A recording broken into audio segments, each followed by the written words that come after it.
Hello, everyone. Are you wondering how to clean a dog's teeth naturally? Let's explore.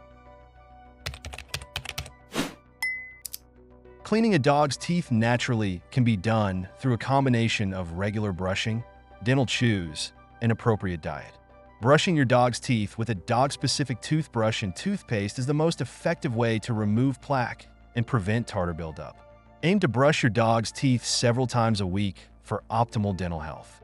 Dental chews are another natural option for maintaining your dog's oral hygiene. These chews help clean teeth by scraping off plaque as your dog chews, and many are designed to promote fresh breath and healthy gums. Look for chews that are approved by the Veterinary Oral Health Council for added assurance of their effectiveness. Providing your dog with natural chew toys, such as rawhide alternatives or rubber toys, can also help clean their teeth by reducing plaque.